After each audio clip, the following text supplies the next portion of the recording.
मौत से पहले मर चुका हूँ। इस जिंदगी से थक चुका हूँ। कोई ऐसा तरीका बता दे ऐ जिंदगी कि याद आ जाए बचपन वाली मस्ती जो मैं भूल चुका हूँ। मुझे जीवन में कामयाबी नहीं मिली, क्या इसीलिए मैं खुद से नाराज हूँ? या फिर मैं पैसा नहीं कमा पाया, या फिर मुझे अपना प्यार नहीं मिला? ये सारी चीजें मुझे उदास बना रही है, या मैं खुद ही अपनी उदासी का कारण हूँ? अक्सर इंसान अपनी उदासी के लिए हमेशा दूसरी चीजों को दोष देता रहता है। लेकिन जरा सोचिए कि मैंने क्या खोया, क्या पाया? ये सब एक तरफ और मेरी उदासी एक तरफ। क्या इन दोनों बातों में संबंध है? क्या मेरी उदासी का कारण मुझे समझ में आता है? शायद मेरे कहने से आपको ये बात समझ में ना आए, लेकिन आज की जो बोध कहानी मैं आपको सुनाने जा रहा हूं, उसे सुनने के बाद आपको खुद ब खुद पता चल जाएगा कि आपकी उदासी का कारण आप स्वयं हैं, ना कि कोई वस्तु, कोई लक्ष्य या कोई हार या कुछ खोना। ये सारी चीजें जीवन का एक हिस्सा होती हैं। इसके बिना जीवन अधूरा होता है।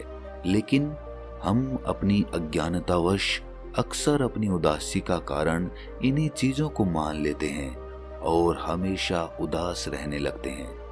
इस बोध कहानी में आपको ऐसे वैज्ञानिक तरीके पता चलेंगे जो आपकी उदासी को जड़ से उखाड़ फेंकेंगे, और उसके बाद बचपन की वो मस्ती जिसे हम भूल चुके हैं, वो फिर से हमारे जीवन में लौट आएगी। फिर से खुले आसमान में उड़ते हुए पक्षियों की कतार आपके दिल में आनंद पैदा कर जाएगी। इससे पहले कि आप इस कहानी में खो जाएं, इस चैनल को सब्सक्राइब जरूर कर लें। तो चलिए कहानी शुरू करते हैं। बचपन में ही अगर किसी बच्चे को उदासी पकड़ ले, वो परेशान रहे, निराश रहे, तो ये बड़ा ही चिंता का विषय रहता है। क्योंकि बचपन में तो बच्चे के सर पर कोई भी जिम्मेदारियां नहीं होती। वो आजाद होता है खेलने के लिए, मस्ती करने के लिए। इसीलिए हम कहते हैं कि बचपन के दिन सबसे अच्छे दिन होते हैं, सबसे प्यारे दिन होते हैं, और हम अपने बचपन के दिनों को कभी नहीं भुला पाते। ऐसा ही एक हरीश नाम का बच्चा था। बात उस समय की है जब शिक्षाएं गुरुकुल में दी जाती थीं। आज दुनिया जितनी आधुनिक है, उस समय उतनी ही आध्यात्मिक हुआ करती थी।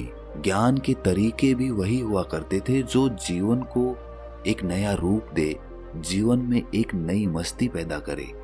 लेकिन 10 वर्ष की आयु में जहां आम बच्चे बहुत ही आनंद और मस्ती से रहते थे, वहीं ये बच्चा बहुत ही निराश और उदास रहता था। अक्सर वो अकेला ही बैठा रहता था। सबको लगता था कि ये अकेलेपन का शिकार है। किसी मजाक पर उसे कोई हंसी ना आती थी। जब उस बच्चे के माता पिता अपने बच्चे की ये हालत देखते तो उन्हें अंदर ही अंदर बहुत दुख होता। उनकी आत्मा रोने लगती कि हमारा बच्चा अभी से इतना दुखी रहता है तो आगे चलकर तो ये जी भी नहीं पाएगा। इसका जीना मुश्किल हो जाएगा। कैसे अपनी जिंदगी को पूरी तरह से जिएगा? इसीलिए जब बहुत समझाने पर भी उन्हें अपने बेटे पर कोई असर नजर नहीं आया, तो उन्होंने निश्चय किया कि वो अपने बच्चे को गुरुकुल में भेज देंगे। अपने इकलौते बच्चे को अपने से दूर भेजना किसी भी माँ बाप के लिए बहुत दुख का कारण होता है। उनके मन को भी बहुत पीड़ा पहुंची, लेकिन उसके सुनहरे भविष्य के लिए, उसकी उदासी को दूर करने के लिए उन्हें ये कदम उठाना पड़ा। और एक दिन दोनों माता पिता अपने बच्चे को लेकर एक गुरुकुल में पहुंच जाते हैं। जब वो वहां पहुंचे तो दोपहर का समय था। सभी बच्चे अपना अपना काम करने में लगे हुए थे। कोई गायों को चारा डाल रहा था, तो कोई दूसरे बच्चों के लिए भोजन तैयार कर रहा था। सभी बच्चे गुरुकुल के काम मिलजुल कर रहे थे और उनका गुरु उन्हें निर्देश दे रहा था कि किस प्रकार और किस काम को पहले करना है। गुरुकुल की शिक्षाएं अक्सर ऐसे ही हुआ करती थीं। गुरुकुल में बच्चों को आत्मनिर्भर बनाने की कला सिखाई जाती थी। इसीलिए गुरुकुल के ज्यादातर काम बच्चे आपस में ही बांटकर किया करते थे और यही व्यवस्था उनके जीवन की सीख बन जाती थी। बाकी समय में उनके गुरु उन्हें ध्यान की शिक्षाएं दिया करते थे। जीवन के अंधकार को मिटाकर रोशनी की तरफ कैसे बढ़ा जाए, यही उस गुरुकुल में सिखाया जाता था। और ये शिक्षाएं केवल उपदेश के माध्यम से नहीं होती थीं, बल्कि इनके लिए वैज्ञानिक पद्धतियां बनी हुई थीं, जिसका अभ्यास करते हुए गुरुकुल में शिक्षा ग्रहण करने वाले बच्चे उन शिक्षाओं को अनुभव भी कर पाते थे। जब हरीश अपने माता पिता के साथ उस गुरुकुल का दृश्य देख रहा था, तो उसके अंदर कोई भी जोश या कोई भी उत्साह देखने को नहीं मिला। वो एकदम शांत खड़ा था, एकदम उदासी वाली शांति उसके चेहरे पर छाई हुई थी। उसके अंदर कोई जिज्ञासा नहीं थी कि वो उस गुरुकुल में शिक्षा ग्रहण करे। और दूसरी तरफ उसके माता पिता ने जब बच्चों को अनेक अनेक काम करते हुए देखा, तो उन्हें भी लगा कि यहाँ पर तो बच्चों से काम करवाया जाता है, शिक्षाएं कहाँ दी जाती हैं। अगर हम अपने बच्चे को गुरुकुल में डाल दें तो ये गुरु तो इससे पूरे आश्रम का काम करवाएगा। उसकी उदासी कैसे दूर होगी, उसे शिक्षा कैसे मिलेगी, उसका भविष्य कैसे सुधरेगा। ऐसे ही अनेक अनेक प्रकार के सवाल उनके मन में उठ रहे थे। आखिर में जब गुरु उनसे मिलने के लिए पहुंचा, तो हरीश के माता पिता ने उनसे पूछा कि हे गुरुदेव, ये बच्चे तो अभी इतने छोटे हैं और आप इनसे आश्रम का काम करवा रहे हैं।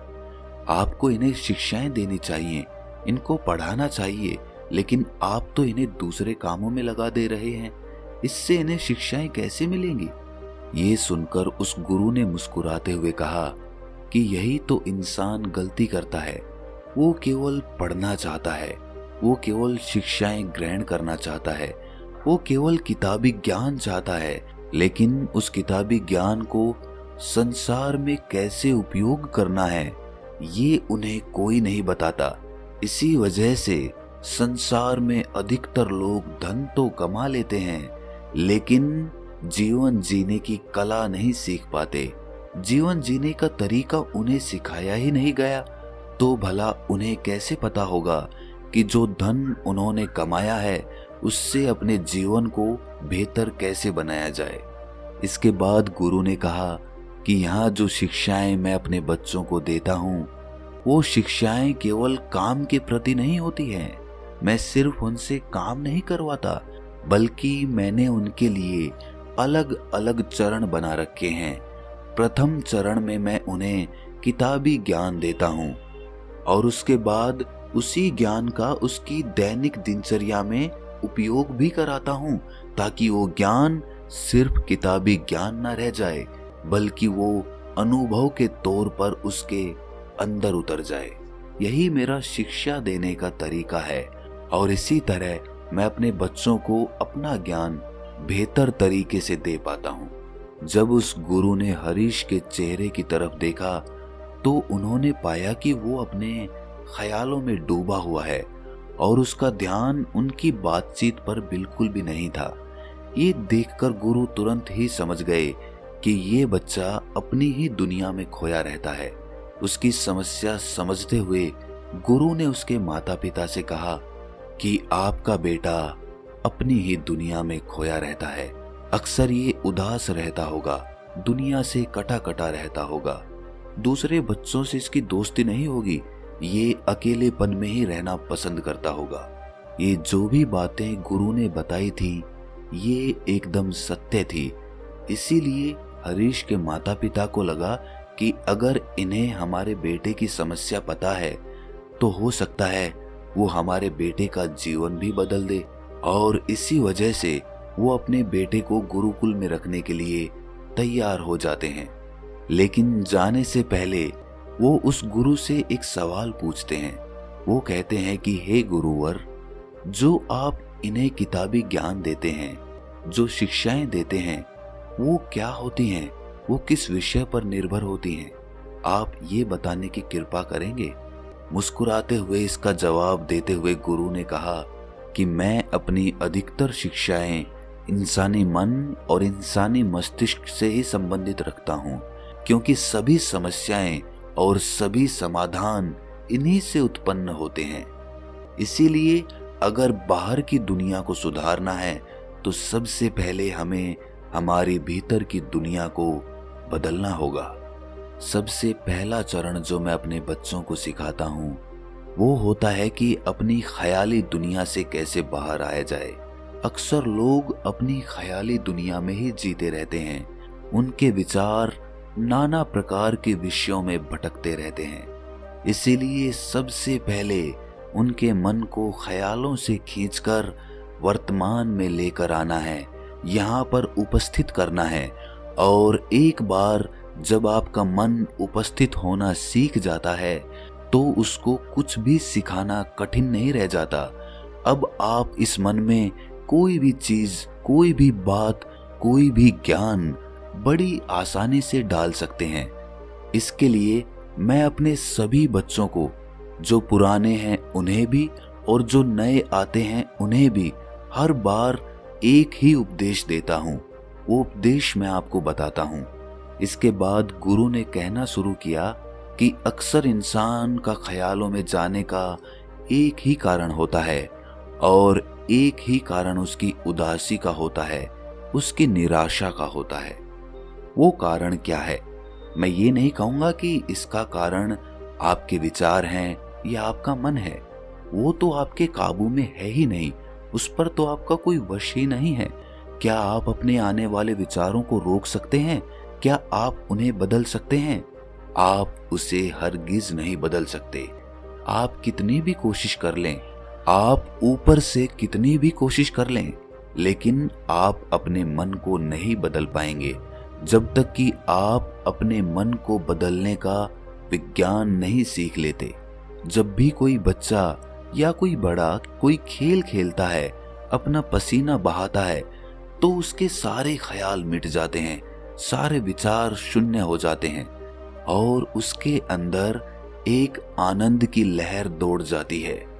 भले ही वो बच्चा कितना भी उदास क्यों ना रहता हो, कितना ही निराश क्यों ना रहता हो, कितना ही अकेलेपन में क्यों ना रहता हो, लेकिन जब उसके शरीर से पसीना निकलता है, मतलब जब वो मेहनत करता है, तो उसका अकेलापन, उसकी उदासी कुछ पलों के लिए तो दूर हो ही जाती है।